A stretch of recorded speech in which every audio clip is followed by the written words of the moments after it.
Hello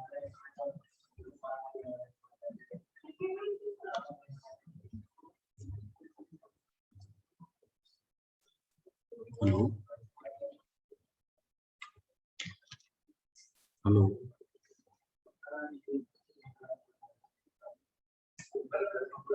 hello class, am I audible?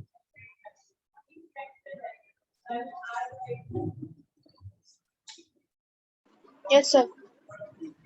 Am I audible now? Yes, sir. Okay. So good afternoon to all. Our first unit has been completed with the all topics that are covered. Okay. And numericals we will discuss in the tutorial portion as well as during the classes as well. Okay. So last के 5 minute या 10 minute में जो भी आपकी queries हो हम लोग discuss कर लेंगे न्यूमेरिकल या ट्यूटोरियल में डिस्कस कर लेंगे, ठीक है। न्यूमेरिकल इज वेरी इंपॉर्टेंट, ठीक है, विथ ऑल टॉपिक्स। सो उससे पहले आज हम लोग स्टार्ट करने जा रहे हैं यूनिट 2, क्लियर। सो यूनिट 2 आज मैं सैटरडे के लेक्चर की रिकॉर्डिंग्स भेज दीजिए। बेटा मैंने सारी रिकॉर्डिंग भेज दी है, आपने चेक नहीं किया है। हेलो, आप एक बार रेगुलर आप लोग रेगुलर चेक किया करिए, मैं सेम डे लगभग रिकॉर्डिंग अपलोड कर देता हूँ वीडियोस, ठीक है ना। सारी रिकॉर्डिंग्स अवेलेबल हैं, इवन मैंने नोट्स भी सारे कल अपलोड कर दिए थे, जो आपको क्लास के टाइम पे मैं ये व्हाइट बोर्ड पे जो बताता हूँ वही चीज मैंने भेजी हुई है, तो आप उसको भी रीड करिए, ठीक है। Everything is already sent, so you can check, ठीक है। और अगर जैसे आपको ये आप जो हमारा ये क्या बोलते हैं YouTube का ये मेरा लिंक है, इसको आप ज्वाइन कर लेंगे, इसको तो आपको रेगुलर अपडेट्स मिलता रहेगा उसमें, ठीक है ना। ये प्रॉब्लम भी नहीं आएगी आपको कि कौन सा वीडियो आया है कौन सा नहीं, बार देखना नहीं पड़ेगा, क्योंकि वो आपको फिर ऑटोमेटिक रिफ्लेक्ट करेगा, ठीक है। तो आप मेरे उसको जो भी मेरा पेज है उसको आप लाइक कर लीजिए, तो उस पर आपको या शेयर सब्सक्राइब कर लीजिए, तो उस पर आपको सारी चीज़ें मिलती रहेंगी, जो भी मैं कंटेंट डालूंगा वो आपको अवेलेबल हो जाएगा टाइमली, ठीक है। Now let we start with the discussion of the second unit. ये सभी को पेज दिख रहा है, इस page is visible. Hello, page दिख रहा है बेटा सभी को? Yes sir. सो पहले यूनिट में देखिए हम लोगों ने last time Laplacian of scalar तक कंप्लीट कर लिया था, ये इस टॉपिक पर यहाँ तक हम लोग का हो गया था, Stokes theorem, Laplacian of this, तो ये यूनिट हमारी डन हो गई। अब हम लोग फोकस करेंगे सेकेंड यूनिट, ठीक है। तो सेकेंड यूनिट आपकी जो है electrostatic fields and magnetostatic fields, clear, जिसमें आपके सेवरल टॉपिक्स हैं that are related to electric field and magnetic field, जिसमें ये सारे आपके टॉपिक कंटेंट हैं, ये सब जो आपको स्टडी करने हैं, ठीक है। Like electric field intensity, electric field due to charge distribution, then electric flux density, Gauss law, इसमें हम लोग मैक्सवेल इक्वेशंस पढ़ेंगे, ठीक है। इसमें 4 मैक्सवेल इक्वेशंस होती हैं, ठीक है, तो ये हम लोग पढ़ेंगे। Then continuity equation, relaxation time, ये भी बहुत इंपॉर्टेंट टॉपिक है, इस पे हमारा डेरिवेशन आता है और न्यूमेरिकल भी पूछे जाते हैं। Then we discuss the boundary condition on the basis of your Maxwell equation. Then we discuss the magnetostatic field, ये सब electrostatic field का पार्ट था यहाँ पे। Then next will be magnetostatic field, जो कि सेकंड पार्ट है इस यूनिट का, ठीक है। magnetostatic field में भी आप Ampere circuit law, Maxwell equation related to magnetic field, ठीक है। ये जो मैक्सवेल इक्वेशन है ये रिलेटेड टू इलेक्ट्रिक फील्ड है, जो कि गॉस लॉ पे बेस्ड है, तो ये एम्पियर सर्किट लॉ पे बेस्ड है, लेकिन ये आपका मैक्सवेल इक्वेशन है। इसमें फिर magnetic scalar and vector potential पढ़ेंगे, देन मैग्नेटिक बाउंड्री कंडीशंस पढ़ेंगे। जैसे आप इलेक्ट्रिक फील्ड में जो पढ़ रहे हैं वही सेम चीजें यहाँ पे। फिर Maxwell equation in final form, initial and final form में मैक्सवेल इक्वेशन निकालते हैं, वो भी हम लोग देखेंगे, ठीक है। इस पूरे यूनिट में कुछ टॉपिक बहुत इंपॉर्टेंट है, जिनसे 101% क्वेश्चन आएगा, जैसे मैक्सवेल इक्वेशन हो गया, 4 मैक्सवेल इक्वेशन है, बहुत इंपॉर्टेंट है। इससे 101% आपको एग्जाम में क्वेश्चन पूछा जाता है, ठीक है। उसके बाद आपका कुछ जैसे एम्पियर सर्किट लॉ हो गया, रिलैक्सेशन टाइम है, कॉन्टिन्यूटी इक्वेशंस हैं, ठीक है, बाउंड्री कंडीशंस हैं, ये सब बहुत इंपॉर्टेंट पार्ट है इस यूनिट में। इलेक्ट्रिक फील्ड इंटेंसिटी है, ठीक है, क्लियर। तो ये सारे टॉपिक बहुत इंपॉर्टेंट है। Let be start with the I think ये सभी को क्लियर हो गया होगा जो मैंने भी आपको ओवरव्यू दिया है इस यूनिट से related. We start with the first topic, that is electrostatic field. इसमें सबसे पहले इसमें आप एक चीज देख रहे होंगे, जो मैं टॉपिक डिस्कस करने जा रहा हूँ, that is Coulomb's law। वो इसमें मेंशन नहीं है लेकिन वो इसी के अंदर आता है, इलेक्ट्रिक फील्ड के अंदर, ठीक है। And that is very important, without that you can't move ahead, clear. So मैं आपको एक्चुअली प्रीवियस क्लास की हमारी नोट्स की है जो हमने अभी बच्चों को पढ़ाया था, मैं वही शेयर कर रहा हूँ और उसको मैं आपको वन बाय वन एक्सप्लेन करूंगा, ठीक है। Is it clear? समझ में आ रहा है बेटा? अभी जो मैंने पढ़ाया था प्रीवियस क्लास में, मेरे ही नोट्स हैं, हैंड रिटन नोट्स मैंने बच्चों को ऐसे ही पढ़ाया था व्हाइट बोर्ड पे, जिसको मैं शेयर कर रहा हूँ। जस्ट वेट, उससे मैं समझाऊंगा आपको, समझना भी है। तो ये देखिए, ये सभी को शेयर हो रहा है, ये सभी को शेयर हो रहा है, जो भी शेयर किया मैंने। Yes sir. तो देखिए, we were talking about the unit 2, that is starting with the electric field, इसमें इलेक्ट्रोस्टैटिक फील्ड है, वहां से हम इसको स्टार्ट करेंगे, ठीक है। तो जस्ट वेट, तो we start with the electric field point, clear. So यहाँ आप देख सकते हैं,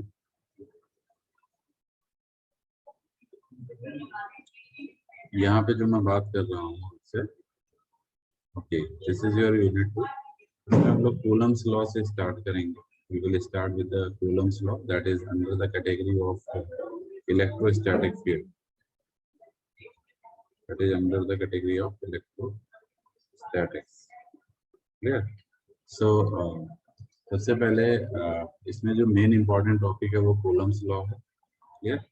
सो आपको पता है कि जैसे चार्जेस की अगर हम बात करें तो ये बहुत ही कॉमन सी चीज है कि अगर हमारे इक्वल चार्जेस होंगे, मींस सेम साइंस होंगे, सेम साइन अगर चार्जेस होंगे, मींस जैसे मान लीजिए प्लस क्यू चार्ज है, दूसरा भी प्लस क्यू चार्ज है, ठीक है, तो ये दोनों एक दूसरे को क्या करेंगे, रिपल करेंगे, they will ripple to each other, ripple करेंगे नहीं करेंगे।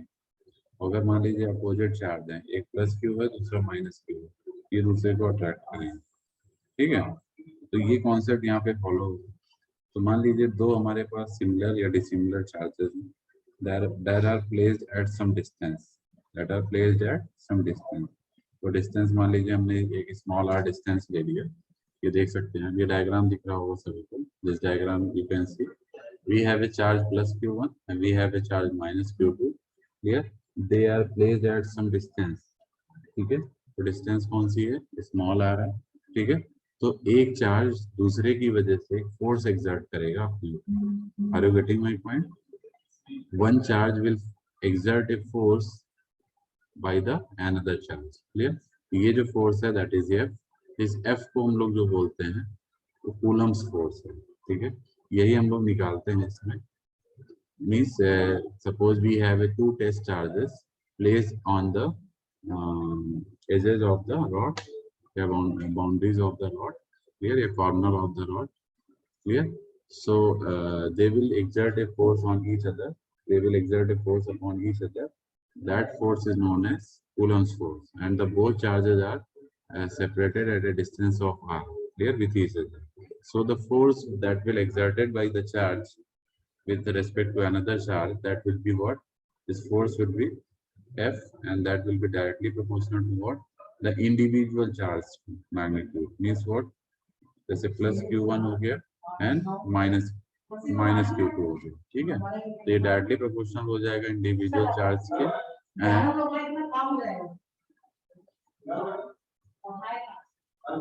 इनवर्सली प्रोपोर्शनल इनवर्सली प्रोपोर्शनल हो जाएगा उनके बीच की डिस्टेंस के स्क्वायर पे। तो कहने का मतलब है जो f होगा वो डायरेक्टली प्रोपोर्शनल होगा to the multiplication of the magnitude of the individual charges placed on a rod at the corner side, that is plus q1 and minus q2, and the distance square inversely proportional to the distance square between each charges. Okay, तो कहने का मतलब f is inversely proportional to 1 by r square. So if you combine these two, then you will get what? The force F, that is directly proportional to what?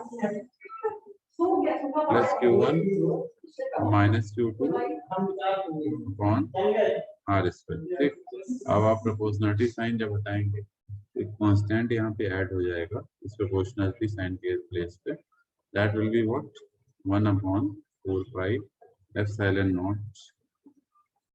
Here this will be the proportionality sign. इसको हम लोग k से भी represent कर सकते हैं या इसको आप जिससे भी चाहे रिप्रेजेंट कर सकते हैं. ठीक, ये समझ में आ रहा है? तो इसी जो 1/4 pi epsilon मींस f जो आप लिखेंगे ये प्रोपोर्शनलिटी साइन जब हटेगा उसकी जगह आ जाएगा 1/4 pi epsilon naught q1 q2 by r square. ये q1 q2 में प्लस माइनस क्यों हटा दिया है? क्योंकि we are taking the magnitude values. So magnitude में दोनों ही पॉजिटिव हो जाएंगे. Are you getting my point? If you taking the mod values. Clear? So ये समझ में आ रहा है सभी को? ये जो 1/4 pi epsilon naught है इसको हम लोग क्या बोलते हैं? What is this? 1/4 pi epsilon naught को क्या बोलते हैं?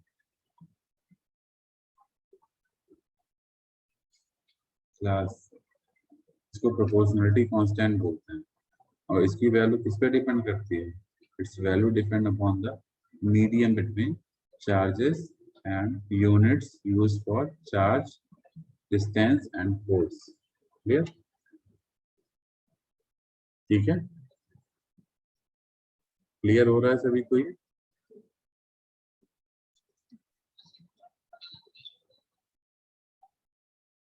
Hello, yes sir. समझ में आ रहा है बेटा? Yes sir. Okay. So now we come to the next part of this.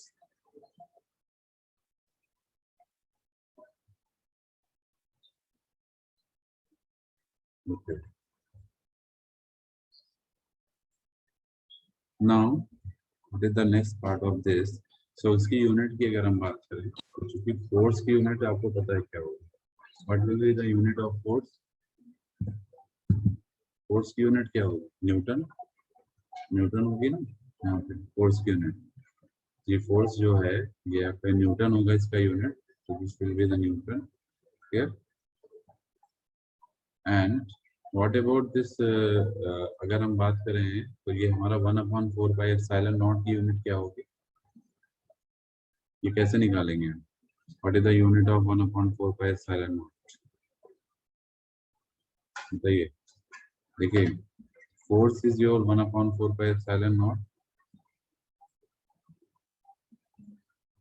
ठीक, q1 q2 by r square ये है. ठीक है, क्लियर है सभी को?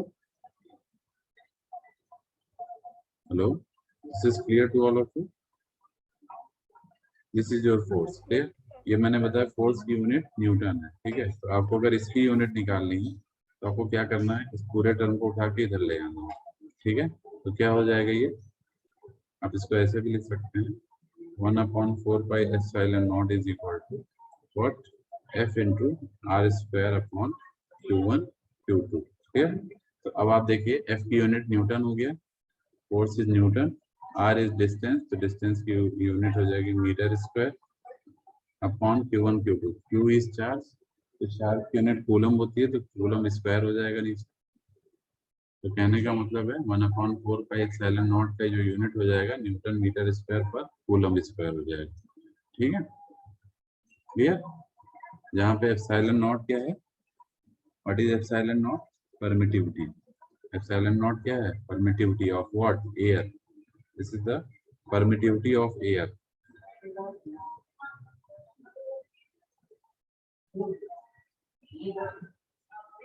परमिटिविटी ऑफ एयर, ठीक है ना, क्लियर है ये सभी को। अगर मान लीजिए if you are not using the air, you suppose you are using some kind of medium like glass, fiber, whatever is there, so this will not be in general will be not epsilon naught, clear? So this will be epsilon, this will be what, epsilon, clear? ठीक है ना। Actually यहाँ पे epsilon naught into k होता है, ध्यान रखिएगा, k हम लोग 1 ले लेते हैं क्योंकि एयर के लिए k की वैल्यू 1 होती है। अगर आपने फार्मूला पढ़ा हो 1/4 pi epsilon naught into k into Q1 Q2 by R square, तो ये जो k रहता है चूंकि 1 हो जाता है फॉर एयर, लेकिन अगर अदर मीडियम है तो ये 1 नहीं रहेगा। तो अगर 1 नहीं रहेगा तो हम इसको रिप्रेजेंट करेंगे ओनली एप्सिलॉन से। किससे रिप्रेजेंट करेंगे, एप्सिलॉन से। That will be epsilon is equal to epsilon naught into K, आप लिख सकते हैं, ठीक है। That will be in general represented by epsilon. Are you getting my point? ठीक है, आगे बढ़ें, आगे बढ़े इसमें।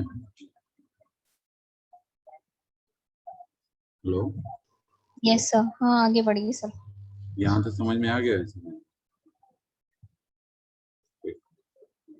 अब आते हैं हम लोग नेक्स्ट पेज पे। तो ये कूलम्स लॉ की डेफिनेशन है, ये आप लोग लिख लीजिए, लिखना चाहें तो, फिर हम ये डायग्राम समझा देंगे आपको भी। सो इसमें कुछ पॉइंट्स हैं, जैसे कि अभी हमने आपको बताया था, तो फोर्स लगता है, force exerted by one charge with respect to other, या one charge upon the other, that may be attractive type or repulsive type. It depends upon the nature of the charge. Is it of same polarity or different polarity? Clear? अगर similar charge होंगे तो repel करेंगे, dissimilar होंगे तो attract करेंगे। Clear? So we can say the force of attraction or repulsion between two electric charges is directly proportional to the product of the two charges, जो कि आपने देखा है F is directly proportional to Q1 and Q2। Clear? ये अगर हमारे same charge हैं, अभी जैसे हमने क्या लिया, हमने दोनों को डिसिमिलर लिया हुआ है, दोनों आप देख सकते हैं अलग अलग हैं। मतलब कहने का मतलब क्या है कि हमने Q1 और Q2 लिया है, अगर ये सेम होते, ये जो Q1 Q2 है, अगर ये सेम होते तो Q into Q हो जाता, तो Q स्क्वायर हो जाता। ऐसा भी तो हो सकता है, दोनों सेम चार्ज, ठीक है, दोनों की मैग्नीट्यूड बराबर वैल्यूज, ठीक है, तो ऐसा होगा तो Q स्क्वायर आ जाएगा, ठीक है ना, ये ध्यान रखिएगा। ठीक है ना। नाउ ये तो हो गया पहला वाला जो पॉइंट है आपका, वो ये रिप्रेजेंट कर रहा है कि F डायरेक्टली प्रोपोर्शनल टू है Q1 एंड Q2, ठीक है, मल्टीप्लिकेशन ऑफ दी चार्ज। तो जो सेकंड स्टेटमेंट है वो क्या रिप्रेजेंट कर रहा है, द फोर्स ऑफ अट्रैक्शन और repulsion between two electric charges is inversely proportional to the square of the distance between them. ये क्या है, ये रिप्रेजेंट कर रहा है F is inversely proportional to the square of the distance between them. जैसे दो चार्जेस हमारे हैं प्लस Q1 और माइनस Q2, इनके बीच की डिस्टेंस कितनी है, R, तो R के स्क्वायर के इनवर्सली प्रोपोर्शनल होता है ये फोर्स। तो दोनों को जब कंबाइन कर देंगे you will get the combined result, ठीक है ना, जो कि कूलम लॉ कहलाता है। ठीक है, एक चीज ध्यान रखिएगा, हम जो ये फोर्स है इसको हम दो तरह से रिप्रेजेंट कर सकते हैं, स्केलर फॉर्म में भी और वेक्टर फॉर्म में भी। स्केलर फॉर्म में रिप्रेजेंट करेंगे तो कोई डायरेक्शन की नीड नहीं है, लेकिन अगर वेक्टर फॉर्म में रिप्रेजेंट करेंगे there will be some direction. Clear? If you see this diagram, तो आप ये वाला डायग्राम देखेंगे, ये हमारा वेक्टर रिप्रेजेंटेशन है।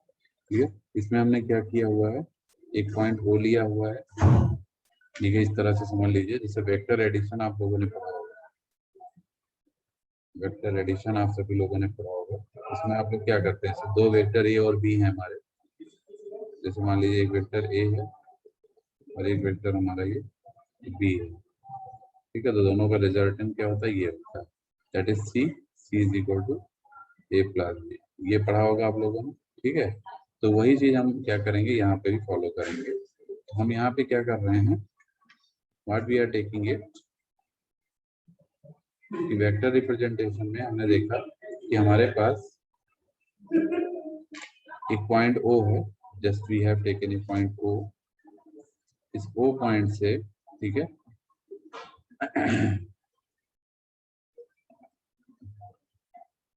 या ऐसे समझ लीजिए एक चार्ज हमारे पास प्लस Q1 है यहाँ पे इस पॉइंट से, तो एक पॉइंट हमारे पास ये है जहाँ पे चार्ज है प्लस Q2, ठीक है, ठीक है ना। और इनके बीच जो वेक्टर डिस्टेंस होगी दैट विल बी व्हाट, ये वन पॉइंट है, ये सेकंड पॉइंट है, दैट विल बी R12, ठीक है ना। एक पॉइंट ये है O है हमारा, इस O पॉइंट से इस Q1 की दूरी आपकी R1 है, इस O पॉइंट से Q2 की दूरी ये R2, ठीक है ना। ये इस तरीके से क्लियर है सभी को, बताइए ये समझ में आ रहा है। तो ये जो फोर्स इस पे काम करेगा वो यहाँ बाहर की तरफ काम करेगा। कहने का मतलब क्या है कि we have 2 points charges Q1 and Q2 placed at 1 and 2 nodes, clear. So इस O पॉइंट से, ये जो O पॉइंट से इससे पहले वाले चार्ज की डिस्टेंस R1 है, इस O पॉइंट से सेकेंड वाले चार्ज की डिस्टेंस R2, ठीक है। तो अगर हम इन दोनों को कंबाइन करेंगे तो this will be the resultant, that is the distance between these two charges due to this R1 and R2, clear. So R12 हम क्यों लिख रहे हैं, क्योंकि the direction is from 1 to 2, so R12 अगर आप निकालेंगे तो that will what, that will be R2 minus R1। Are you getting my point. R12 क्या होगा, R2 minus R1। ये कैसे निकालना है, अभी जो वेक्टर एडिशन वाला तरीका हमने आपको बताया, ठीक है। अगर आपको नहीं समझ में आया तो देखिए इस तरह से कर सकते हैं, ये R1 है, ये R12 है, तो ये रिजल्टेंट है, ठीक है। तो कहने का मतलब है, इसको आप ऐसे देख सकते हैं, R1 plus R12 is equal to R2, ठीक है। तो R12 क्या आ जाएगा, R2 minus R1 आएगा, नहीं आएगा, बताइए। यही तो हमने किया था वेक्टर एडिशन में, R1 plus R12 is equal to R2 हो जाएगा। तो R12 आपको निकालना है दोनों के बीच में डिस्टेंस, तो that will be what, R2 minus R1। Are you getting my point, ये समझ में आ रहा है। हेलो, ये समझ में आ रहा है सभी को क्लास, हेलो, तो सभी को समझ में आ रहा है ये जो मैं समझा रहा हूँ, मेरी आवाज आ रही है सभी को। Nobody is responding. Yes, hello, sir. Respond नहीं देंगे तो हम एब्सेंट कर देंगे, ध्यान रखिएगा, ठीक है। इस चीज को ध्यान रखिएगा, जो इसको रिस्पॉन्ड नहीं करेगा वो एब्सेंट हो जाएगा क्लास में। मैं स्ट्रेट फॉरवर्ड बता दे रहा हूँ, तो जहाँ जिसको समझ में ना आए पूछ लीजिए, एक बार दो बार हम बता देंगे, लेकिन अगर कोई रिस्पॉन्ड नहीं करेगा मेरे पूछने पे तो फिर आपके लिए प्रॉब्लम हो जाएगी, ध्यान रखिए। तो ये हमारा देखिए R12 आ गया। तो एक चीज और आपको ध्यान रखना है, ये जो फोर्स है, ठीक है, फोर्स आपको किस डायरेक्शन में लग रहा है, इसी डायरेक्शन में लगेगा जिस डायरेक्शन में डिस्टेंस वेक्टर लाई कर रहा है between charge Q1 and Q2। तो फोर्स भी उसी डायरेक्शन में एग्जर्ट होगी, ठीक है। और जो फोर्स की डायरेक्शन होगी वही यूनिट वेक्टर की डायरेक्शन होगी, that is AR cap. AR cap क्या है, it is the radial unit vector, ठीक है, रेडियस वेक्टर इसको कहते हैं। ये इसकी भी डायरेक्शन वही होगी जो फोर्स की डायरेक्शन होगी। एक चीज और ध्यान रखिएगा, अगर हमारे दोनों टेस्ट चार्जेस, मतलब मान लीजिए प्लस Q है and this is also plus Q, अगर सिमिलर चार्ज के टाइप के चार्जेस होंगे तो यूनिट वेक्टर की डायरेक्शन क्या होगी, बताइए।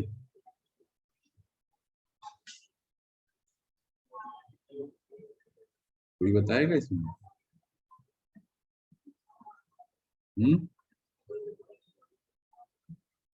कोई बताएगा। अगर देखिए लाइक चार्जेस मतलब दोनों सेम चार्जेस, ठीक है, तो फोर्स और यूनिट वेक्टर की डायरेक्शन सेम होगी। जैसे अभी हमने दिखाया लाइक चार्जेस प्लस क्यू या माइनस क्यू, ठीक है, इस लाइक मतलब ये दोनों लाइक चार्जेस। तो इस पे क्या होगा, जैसे मान लीजिए ये फोर्स है हमारा, तो फोर्स की और यूनिट वेक्टर की दोनों की डायरेक्शन सेम होगी, ठीक है ना। यहाँ भी फोर्स की और यूनिट वेक्टर दोनों की डायरेक्शन सेम होगी। लेकिन अगर ये डिसलाइक चार्ज होंगे, डिसलाइक का मतलब क्या है, एक प्लस क्यू है और दूसरा माइनस क्यू है, ठीक है, इस तरीके से। तो इसमें क्या होगा, अगर मान लीजिए फोर्स की डायरेक्शन ये है तो यूनिट वेक्टर की डायरेक्शन इधर होगी, ये ध्यान रखिए। दोनों अपोजिट हो जाएंगे। किस केस में? डिसलाइक चार्जेस या अनलाइक चार्जेस, ठीक है। लेकिन अगर दोनों सिमिलर चार्ज होंगे तो फोर्स और यूनिट वेक्टर की डायरेक्शन सेम होगी। क्लियर? ठीक है, क्लियर हो रहा है सभी को? क्लियर है ये सभी को? ठीक है, अब हम लोग आते हैं इसमें। हाँ, तो ये देखिए, अभी हम जो है, जो पिछली बार, अभी लास्ट टाइम जो हमने अभी आपको रिप्रेजेंटेशन दिखाया था फोर्स का, वो क्या था? वो स्केलर फॉर्म में था। That is 1/4 pi epsilon naught into Q1 Q2 by R square. ठीक है, आर क्या रखेंगे हम यहाँ पे? R12 रखेंगे। क्या रखेंगे? R12। वेक्टर फॉर्म में जब रिप्रेजेंट करोगे तो यहाँ डायरेक्शन आ जाएगी, सबसे पहली चीज है। और जो वेक्टर डायरेक्शन है that is R12 the distance vector, और यूनिट वेक्टर भी आ जाएगा AR का, क्योंकि जब हम वेक्टर की बात करते हैं तो हमेशा यूनिट वेक्टर एक्सिस्ट करता है, और यूनिट वेक्टर की डायरेक्शन क्या होती है? द रिजल्टेंट वेक्टर की डायरेक्शन, जो भी रिजल्टेंट फोर्स लग रहा है उसी डायरेक्शन में। ठीक है ना? तो this is what AR gap. AR gap की वैल्यू कैसे निकालेंगे? ये जो AR गैप आ रहा है ये कैसे निकालेंगे? ये AR गैप हम कैसे निकालेंगे? यहाँ आप देख सकते हैं AR और R12 की डायरेक्शन सेम है। ठीक है, तो AR is equal to what? AR across the radial axis, तो AR is equal to R12 upon mod of R12, ये हो जाएगा। और R12 भी हमने आपको बताया था R2 माइनस R1, तो this is R2 minus R1। Mod of R12 का मतलब mod of R2 minus R1। ठीक है, क्लियर है ये हमारा हो जाएगा AR। अब हम इस AR की वैल्यू, यूनिट वेक्टर आप लोग जानते ही हैं, vector A upon mod A होता है। तो वेक्टर कौन सा? R12 की डायरेक्शन में जो यूनिट वेक्टर है, ठीक है, तो R12 upon mod of R12। उसके बाद हमने इसको, अब ये AR की वैल्यू हम कहाँ रख देंगे? यहाँ उठा के पुट कर देंगे। किस जगह पे? AR कैप की जगह पे। क्लियर? हमको रिजल्ट क्या मिल जाएगा? If you put this value in place of where, in this formula, in this Coulomb's law formula, force formula, then you will get what? क्या आ जाएगा? So F will be what? F will be 1/4 pi epsilon naught Q1 Q2 by R12 की जगह हम रखेंगे पहली बात तो R2 minus R1।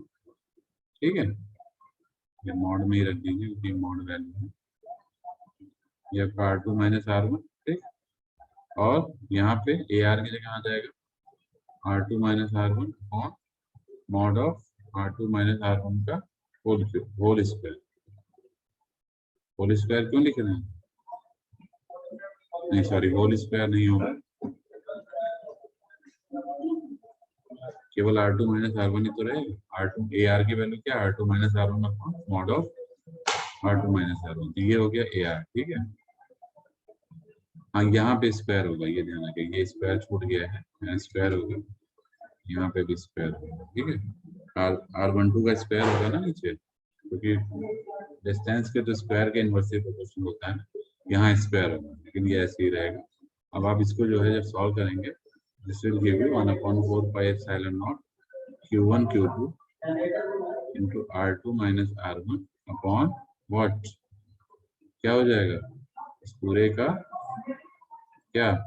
Cube हो जाएगा, क्योंकि ये स्क्वायर है, ये 1 है, ये क्यूब बना देगा। तो ये आपका एग्जैक्टली क्या है? Coulomb force in vector representation. Are you getting my point? This is your coulomb force in vector representation. समझ में आ रहा है? यही आपको भी नेक्स्ट पेज पे दिखेगा, मतलब यहाँ। समझ में आ रहा है ये सभी को? Yes sir. ठीक है, कोई डाउट हो तो पूछ लीजिए, अदरवाइज आगे बढ़ते हैं। देखिए, सर ये देखिए, ये आपका कूलम फोर्स आ गया जो भी हमने बताया। हाँ बेटा, कुछ पूछ रहे हो तो? सर अगर दोनों चार्जेस अनलाइक हैं सर, तो उनका यूनिट वेक्टर की डायरेक्शन सर क्लियर नहीं हुई है वो। अच्छा, पहले तो हमने बताया कि सिमिलर चार्जेस हैं, अगर मान लीजिए सिमिलर चार्जेस मतलब कि plus Q and plus Q या minus Q and minus Q, तो हमने बताया था फोर्स और यूनिट वेक्टर की डायरेक्शन सेम है। फोर्स है यूनिट वेक्टर की डायरेक्शन सेम है, मींस फोर्स भी आपका इसी डायरेक्शन में लग रहा है, ठीक है। और अगर वो डिसिमिलर चार्ज है minus Q plus Q and minus Q, तो उस केस में फोर्स आपका अगर इधर लगेगा तो यूनिट वेक्टर की डायरेक्शन इधर लगेगा। ये आप पूछ रहे हैं कि ऐसा क्यों होगा, ये पूछ रहे हैं।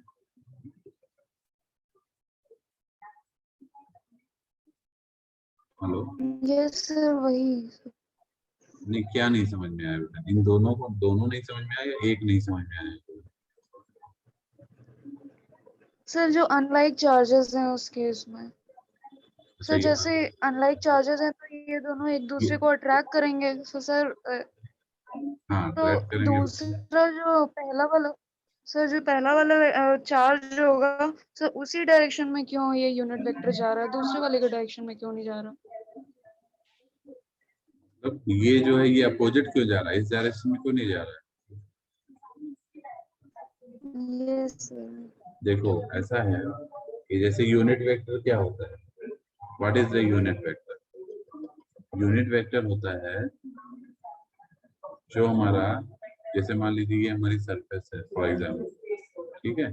अगर हम यूनिट वेक्टर को देखें तो इस सरफेस के परपेंडिकुलर होता है, मतलब it represent the direction perpendicular to this surface, clear. तो कहने का मतलब क्या है कि जो चार्ज का डिस्ट्रीब्यूशन है, मान लीजिए हमारे पास, वो एक हमारे पास यहाँ एक प्लस चार्ज है एक माइनस चार्ज है, ठीक है।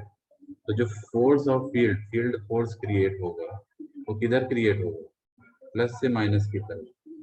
Are you getting my point? Maxwell equation आप लोगों ने, वो सॉरी थंब रूल आप लोगों ने पढ़ा होगा कि जैसे मान लीजिए जो चार्ज हमारा है वो प्लस से माइनस की तरफ अगर रोटेट हो रहा है तो फील्ड डायरेक्शन ऐसे हो रही है, this is your field direction, और फील्ड की डायरेक्शन फोर्स की डायरेक्शन होती है। Are you getting my point? जैसे चार्ज जब प्लस से माइनस की तरफ अट्रैक्ट हो रहा है, मान लीजिए प्लस एंड से माइनस की तरफ मूव कर रहा है, ठीक है, फील्ड लाइन, ठीक है। तो ये हमारी फील्ड लाइंस हो गई। अब आप अगर इसको, अगर आप देखेंगे तो ये किस तरफ जा रहा है, ये क्लॉकवाइज जा रहा है, ऐसे ऐसे, ठीक है।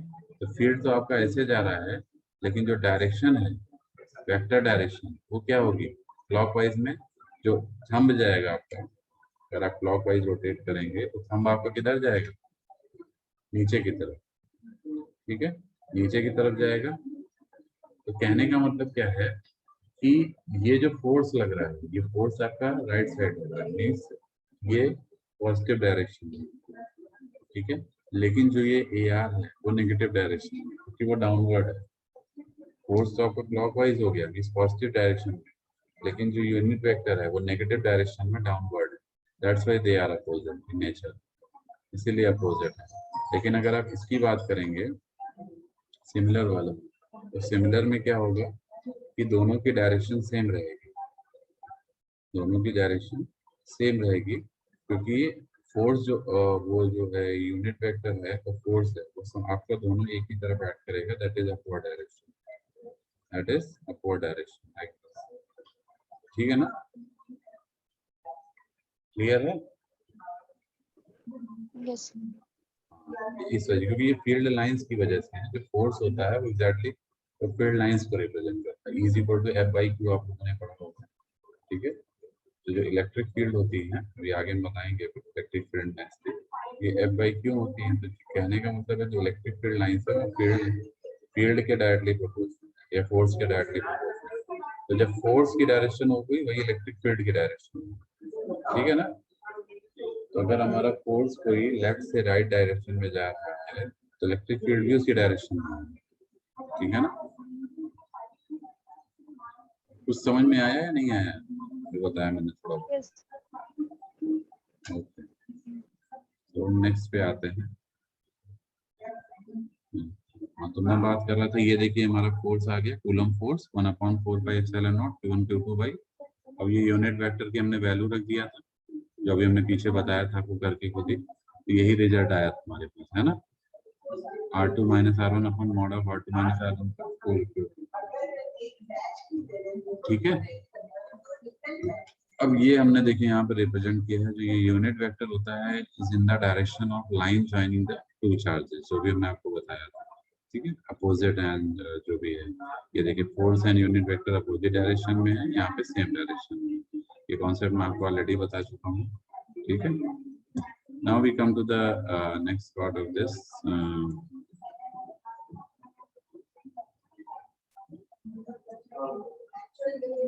इसमें देखिए, अब अगर मान लीजिए suppose we have number of charges, ऐसा भी तो हो सकता है कि हम जैसे एक ही दो ही चार्ज ले रहे हैं, लेकिन हमारे पास ऐसा भी हो सकता है कि number of charges, you getting my point.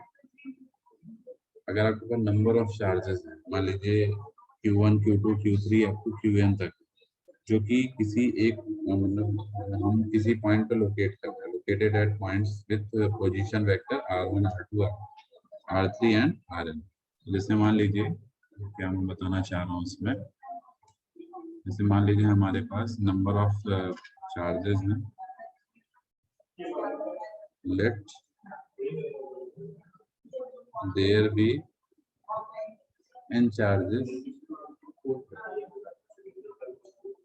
that is Q1 Q2 Q3 Q4 Qn, ये हमारे पास n चार्ज है, जो कि किस पोजीशन मतलब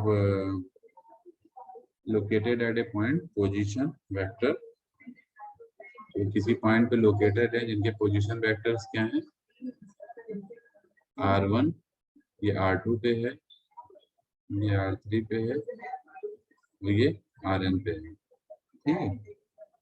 तो हमको क्या करना है, अब हमारे पास अभी तो हमने दो ही चार्ज लिए थे Q1 और Q2, अगर मान लीजिए हमारे पास number of charges n charge, जो कि R1 R2 R3 Rn distance पे लोकेटेड है किसी पॉइंट से, ठीक है। तो हमें अगर हम ये निकालना है तो हम कैसे निकालेंगे, कहने का मतलब क्या है, जैसे अभी हमने दो पॉइंट के लिए देखा था, ऐसे हम नंबर ऑफ पॉइंट्स के लिए भी देख सकते हैं, जैसे मान लीजिए O पॉइंट है,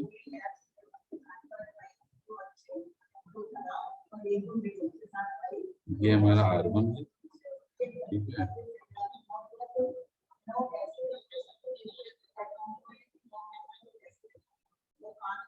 ये R2 है, ठीक है, जैसे ये हमने जैसे आपको बताया ये R12 है, ठीक है। तो कहने का मतलब है, जैसे ये मान लीजिए एक प्लस चार्ज है Q1 है, फिर ये Q2 है, ठीक है, फिर ऐसे हमारे पास Q3 है, Q4 है, Qn है, ठीक है, Q3 Q4 एंड Qn, ऐसे ऐसे हमारे पास चार्जेस है, ठीक है, अप टू Qn तक हम जाएंगे, ठीक है। सबकी डिस्टेंसेस अलग अलग है, R1 R2 R3 तो Rn, ठीक है। तो हमें ये चीज जैसे निकालनी है, तो हम इसको कैसे कैलकुलेट करेंगे, देखिए, अब ये हमारा हो गया, ये R12 हो गया, ठीक है। सिमिलरली और